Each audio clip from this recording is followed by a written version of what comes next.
Assalamualaikum warahmatullahi wabarakatuh. Selamat bertemu dan berjumpa kembali dengan saya di channel KPM Nanang Warsa. Di kesempatan ini saya akan membahas tentang teori peluang, di mana teori peluang ini banyak sekali digunakan nantinya untuk mendukung dari sebuah perhitungan dalam statistik, ya. Dan teori peluang ini juga bisa digunakan untuk menghitung tentang kejadian-kejadian yang mungkin terjadi di sekitar kita. Karena peluang ini merupakan bagian dari ilmu terapan, ya, yang mungkin sekali-sekali atau mungkin akan sering terjadi dalam kehidupan kita. Oke, sebelum membahas tentang peluang, kita bahas dulu apa yang dimaksud dengan ruang sampel dan titik sampel, ya. Itu yang harus pertama kita ketahui dulu. Jadi, yang pertama kita harus tahu dulu apa yang dimaksud dengan ruang sampel dan titik sampel. Oke, ya. Nah, dua istilah ini akan mendukung dalam perhitungan peluang nantinya. Nah, oleh sebab itu kita pahami dulu apa itu ruang sampel. Nah, dalam kelas statistika kita misalnya terdiri dari 21 mahasiswa, ya, atau terdiri dari 20 orang mahasiswa. Nah, maka himpunan semua mahasiswa dalam kelas statistika matematika itulah yang disebut dengan ruang sampel. Berarti ruang sampel di sini adalah himpunan semua kejadian yang mungkin terjadi dalam suatu percobaan. Jadi himpunan semua kejadian yang mungkin terjadi dalam sebuah percobaan. Jadi semuanya, ya, itu ruang sampel. Jadi kalau dalam kelas statistika berarti ruang sampelnya itu terdiri dari 21 mahasiswa misalnya. Nah, tetapi di dalam anggota ruang sampel itu terdapat ada mahasiswa laki-laki, ada mahasiswa perempuan. Ya, kalau kita ambil dari genre laki-laki dan perempuan, maka laki-laki dan perempuan yang merupakan anggota dari ruang sampel itu namanya titik sampel. Jadi titik sampel ini merupakan bagian dari ruang sampel. Begitu, ya. Misalnya dalam kelas matematika ada 21 mahasiswa. Dari 21 mahasiswa tersebut misalnya ada 15 perempuan. Maka titik sampel perempuan 15. Berarti titik sampel laki-lakinya ya sisanya yaitu 6. Sehingga ruang sampelnya ada 21, titik sampel perempuan ada 15, dan titik sampel laki-laki ada 6. Nah, itu, ya, pengertian dari ruang sampel dan titik sampel. Jadi saya ulangi, yang dimaksud dengan ruang sampel itu adalah himpunan semua kejadian yang mungkin terjadi dalam suatu percobaan. Sementara anggota-anggota dari ruang sampel itu namanya titik sampel. Nah, itu. Oke, ya. Nah, sekarang apa hubungannya dengan peluang? Nah, sekarang kita coba artikan yang dimaksud dengan peluang. Jadi yang dimaksud dengan peluang di sini adalah perbandingan antara, saya ulangi, ya, perbandingan antara kejadian yang dimaksud dalam hal ini adalah titik sampel dengan semua kejadian yang mungkin terjadi. Itu namanya peluang. Jadi peluang itu adalah, sekali lagi, ya, perbandingan antara kejadian yang dimaksud atau titik sampel dengan semua kejadian yang mungkin atau ruang sampel. Jadi kalau saya tuliskan titik sampel itu saya notasikan dengan TS, titik sampel saya notasikan dengan TS, dan ruang sampel saya notasikan dengan RS, maka peluang suatu kejadian A, sebut saja, kita tulis dengan PA. Peluang suatu kejadian A, saya tulis dengan PA, merupakan perbandingan antara kejadian yang dimaksud atau titik sampelnya yang mana? Yang dimaksud misalnya A, dengan semua kejadian yang mungkin, yaitu ruang sampel. Nah, inilah rumus dari peluang. Begitu, ya. Jadi untuk menentukan peluang suatu kejadian, Anda harus mengidentifikasi dulu titik sampelnya dan ruang sampelnya. Oke, gimana? Jelas, ya? Nah, misalnya saya mempunyai 2 buah mata uang misalnya, atau 1 buah mata uang dulu deh. Kalau sebuah mata uang saya lempar, maka yang mungkin terjadi atau yang mungkin muncul itu apa saja? Kalau satu mata uang, kalau satu mata uang saya lempar, maka yang mungkin muncul itu ada berapa? Ada 2, oke. Apa saja? Iya, bisa gambar, bisa angka. Jadi bisa gambar, bisa angka. Berarti ruang sampel dari satu mata uang itu adalah 2.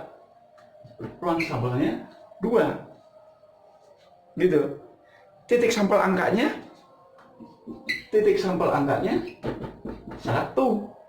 Ya kan? Kemudian titik sampel gambarnya juga 1.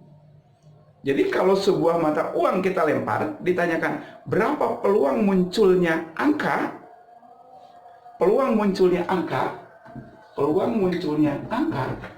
itu berarti titik sampel angka dibagi ruang sampel tentunya. Karena yang ditanyakannya adalah angka. Berapa titik sampel angka? 1. Sedangkan ruang sampel, semua kejadian yang mungkin ada 2. Berarti peluang keluarnya angka pada saat sebuah mata uang dilemparkan itu adalah 1/2. Jelas ya?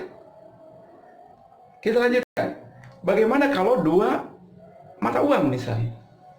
Kalau 2 mata uang, coba kalau 2 mata uang kita tos ya, bersamaan. 2 mata uang kita tos bersamaan. Maka kira-kira apa saja yang mungkin muncul dari kedua itu? Oke, apa saja? 1, bisa keluar kedua-duanya angka, ya kan? Bisa yang satu angka, yang satu gambar, atau bisa juga koin yang satunya gambar, yang satunya angka, atau bisa kedua-duanya angka. Berarti ada bisa kedua-duanya gambar, oke? Bisa angka sama gambar, bisa gambar sama angka, atau bisa kedua-duanya angka. Atau biasanya kalau mata uang kita tulis sebagai diagram pohon ya, misalnya begini. Jadi kalau 2 mata uang, angka, gambar, maka angka ini bercabang lagi. Di sini angka, gambar, dan di sini angka, gambar.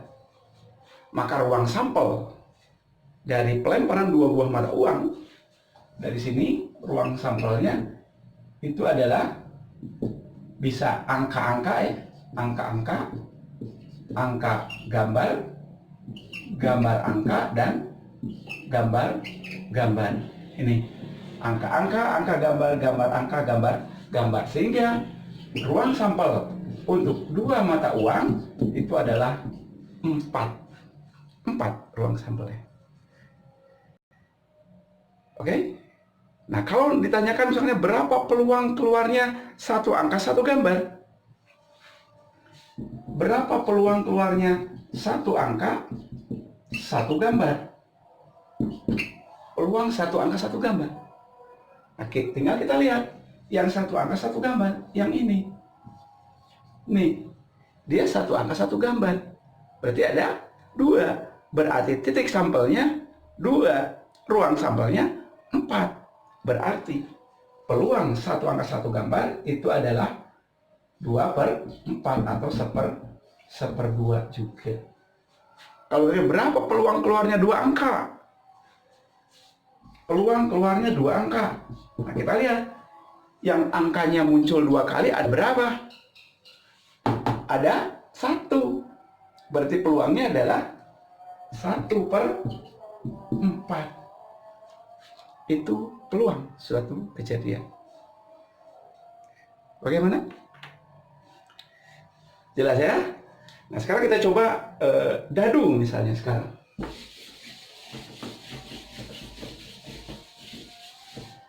Sebuah dadu, kalau kita tos atau kita lempar, sebuah dadu ya, kita lempar, maka yang mungkin keluar kalau kita kasih angka, sisi-sisi dadu itu dari 1 sampai dengan 6, maka yang mungkin keluar atau angka-angka yang mungkin keluar jika sebuah dadu kita lemparkan itu ada berapa?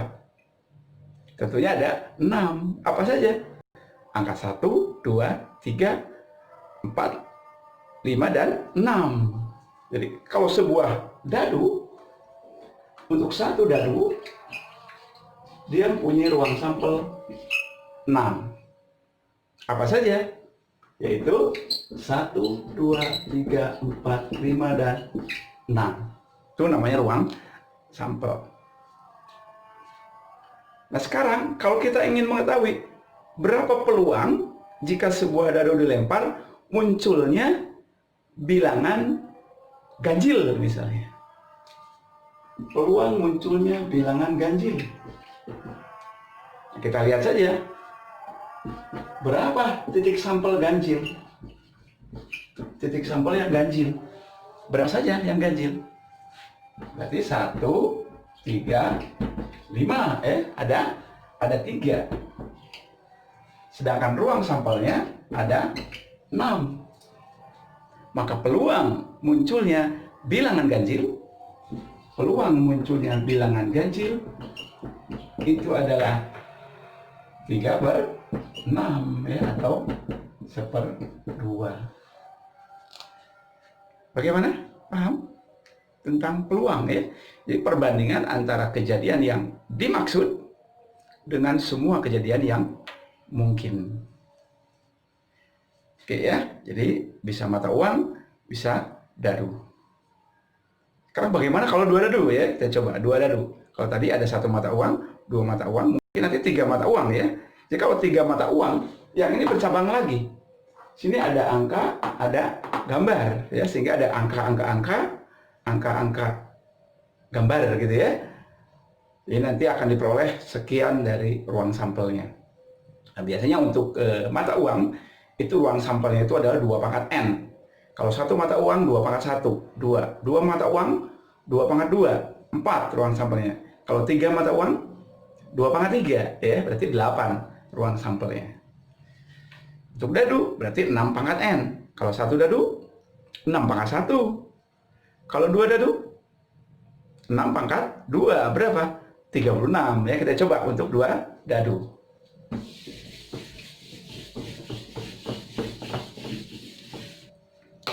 Untuk 2 dadu,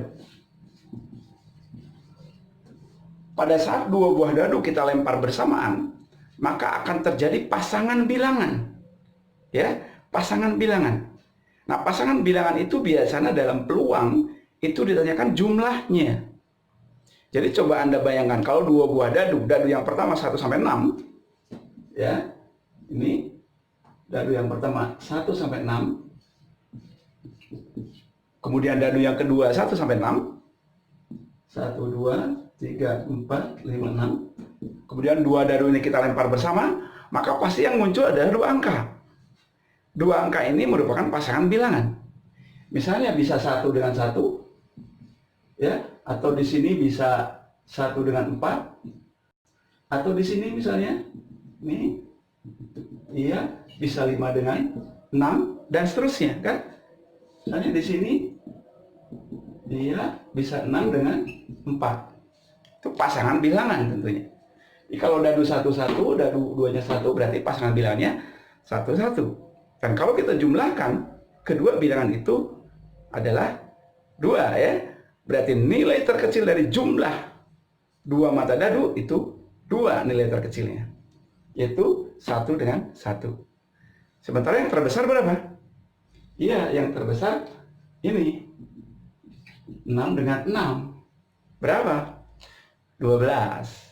Nah, pasangan bilangan 1, 1, 1, 2, 1, 3, 1, 6, dan seterusnya sampai dengan 66, inilah titik sampelnya. Oke, titik sampelnya. Sedangkan 1, 1 sampai dengan 66, kalau kita jumlahkan ada 36, itu ruang sampelnya. Jelas ya? Sehingga pada saat Anda berhitung peluang di 2 buah dadu, pasti pertanyaannya adalah jumlah mata dadu. Misalnya gini, 2 buah mata dadu dilempar bersamaan. tentukan dengan peluang munculnya jumlah mata dadu 7 misalnya. Peluang munculnya jumlah mata dadu 7. Peluang jumlah mata dadu 7. Berarti kita cari dulu berapa titik sampel yang 7 ya. Titik sampel yang 7, yang jumlahnya 7. Kita data dari yang kecil, dari 1. Coba 1 pasangannya dengan 6, ya kan? 1 dengan 6, 2 dengan 5, 3 dengan 4, 4 dengan 3, 5 dengan 2, 6 dengan 1, ya. Jadi ada 6. Ada 6. Jadi 1 6, 2 5, 3 4, 4 3, 5 2 dan 6 1. Oke. Sedangkan ruang sampelnya ada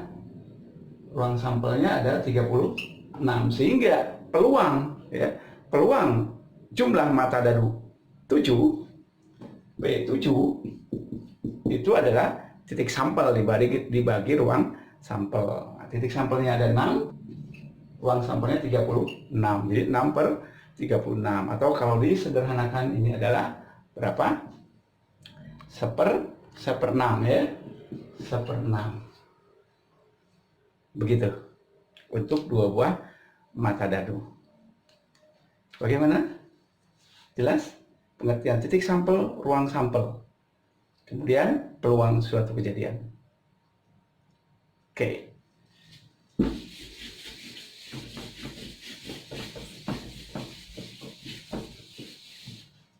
Nah, kejadian bisa saja tidak hanya terjadi satu kali ya.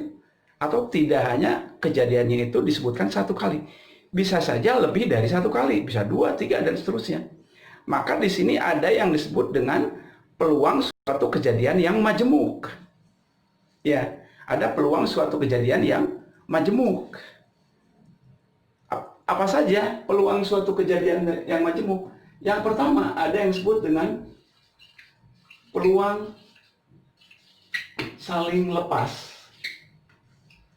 Peluang 2 kejadian saling lepas. Nih, kalau ada 2 buah kejadian A dan B, 2 kejadian A dan B dikatakan saling lepas, itu apabila antara kejadian yang satu dengan kejadian yang lain tidak saling berhubungan.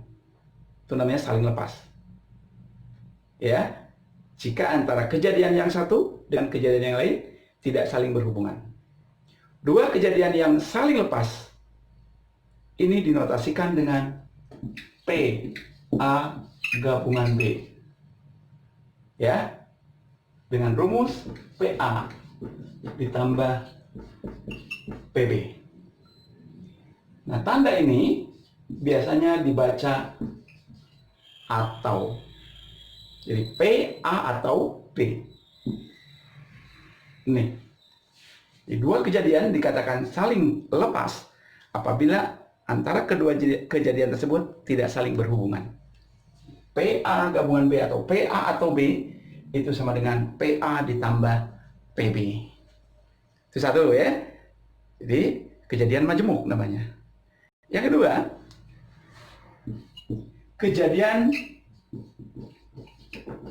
kejadian saling bebas.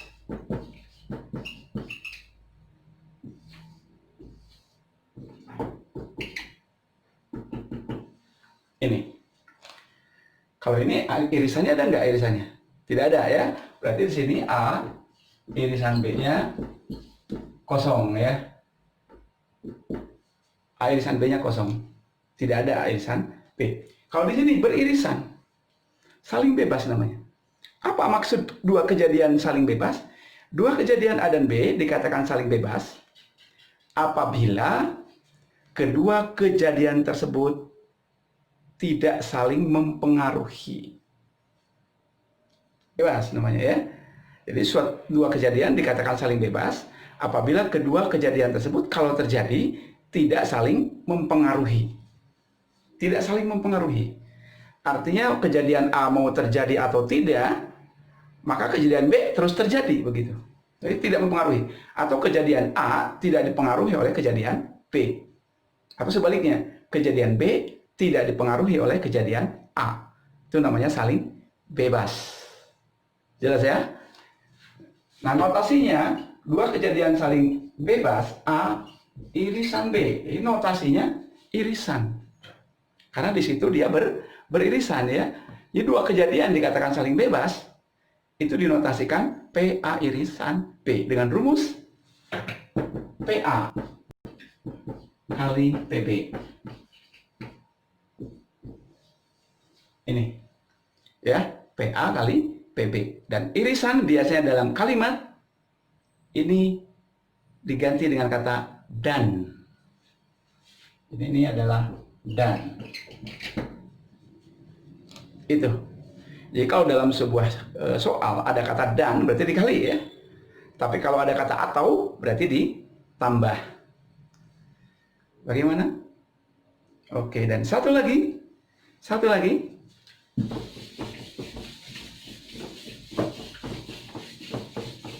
Satu lagi kejadian majemuk itu yang disebut dengan kejadian saling bebas bergantung. Saling bebas bergantung.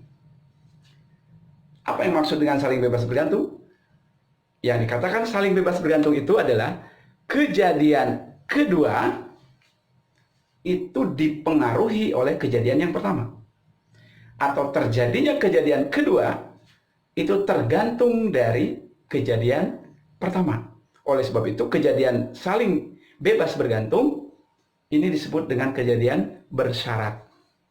Atau terjadinya kejadian kedua dengan syarat harus terjadi dulu kejadian yang pertama dulu. Jadi bersyarat ya. Atau kejadian saling bebas bergantung. Himpunannya sama, saling beririsan. Tapi sekali lagi kejadian A mempengaruhi yang B.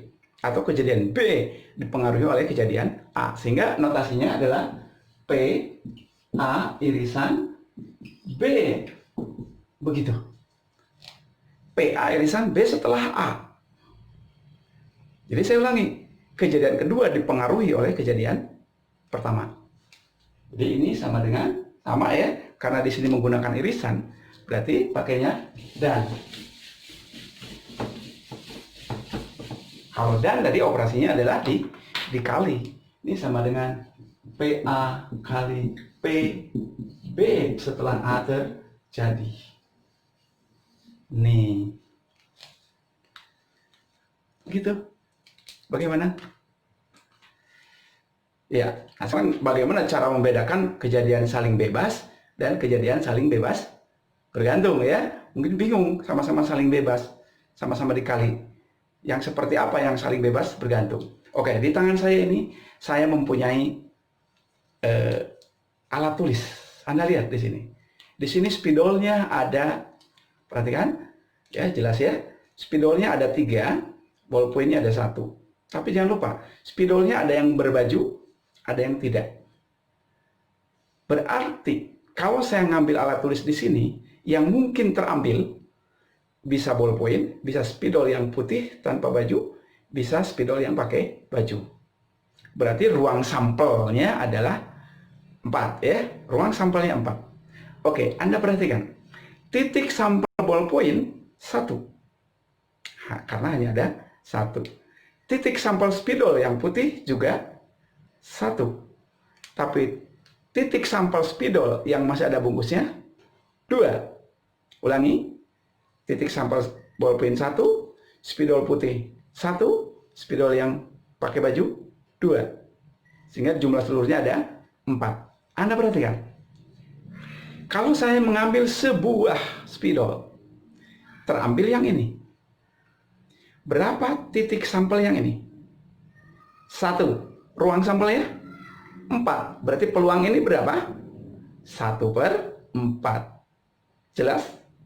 Saya masukkan lagi. Ini. Jadi utuh lagi. Kemudian saya ngambil spidol yang ini. Nah, berapa peluang terambilnya spidol yang ada bajunya? Berarti titik sampel ini ada berapa? Ada 2. Sedangkan semuanya ada berapa? Ada 4. Berarti peluang terambilnya yang ini 2/4. Saya masukkan lagi. Jelas? Kalau saya ngambil yang ini berapa peluangnya? 1/4. Nah sekarang kalau saya ngambil 2 buah, satu per satu. Pertanyaannya berapa peluang terambilnya 1 ballpoint dan 1 spidol putih? Berapa peluang terambilnya 1 ballpoint dan 1 spidol putih? Jika ballpoint setelah diambil dikembalikan lagi. Oke, dikembalikan lagi. Berarti berapa peluang ini? 1/4. Saya masukkan lagi. Berapa peluang yang ini? 1/4. Berarti peluang ini dan ini berapa? Iya, 1/4 kali 1/4. Berapa itu? 1/16. Jelas? Oke, sekarang kita lihat peristiwa saling bebas yang lainnya ya. Barusan saling bebas. Pada saat saling bebas itu terjadinya yang kedua itu tidak dipengaruhi oleh ini. Kenapa? Karena ini dimasukkan lagi. Sekarang kita coba. Ini saya ambil. Berapa peluangnya? 1/4. Ini saya taruh di bawah. Ya, saya taruh di bawah. Oke. Tinggal berapa sekarang? Tinggal 3. Saya ambil yang ini. Berapa peluang terambilnya ini? 1/3. Jelas? Karena ini kan 1. Ini di tangan tinggal 3. Artinya apa? Spidol yang putih ini dipengaruhi oleh yang ini. Karena ini tidak dikembalikan lagi. Maka peristiwa yang saya lakukan pada saat ngambil dan tidak dikembalikan lagi, itu namanya peristiwa yang saling bebas bergantung. Artinya pengambilan yang kedua dipengaruhi oleh yang ke-1. Bagaimana? Oke, jadi kalau saya ngambil 2 buah alat tulis, yang pertama terambil yang hijau dan tidak dikembalikan lagi, yang kedua ngambil yang putih, maka peluang terambilnya spidol yang hijau, ballpoint hijau dan spidol yang putih adalah berapa ini tadi? 1/4 dikali 1/3. Ulangi, 1/4 dikali 1/3. Berapa? 1/12. Nah itu beda antara saling bebas dan saling bebas bergantung atau bersyarat. Kalau saling bebas pengambilannya itu dikembalikan lagi. Tapi kalau saling bebas bergantung, pengambilan tidak dikembalikan lagi. Sehingga pengambilan kedua dipengaruhi oleh pengambilan yang ke-1. Nah, cara menulisnya begini. Pengambilan pertama kali pengambilan kedua atau B yang dipengaruhi oleh A. Di mana pengaruhnya? Ya ini, titik sampel maupun ruang sampelnya akan berkurang. Oke, sekali lagi coba ya. Saya ngambil yang ini, berapa peluangnya? 2/4. Saya taruh di luar. Saya ngambil yang ini berapa? 1/3. Berarti berapa peluang terambilnya yang ini dan tidak dikembalikan lagi? Terus yang ini.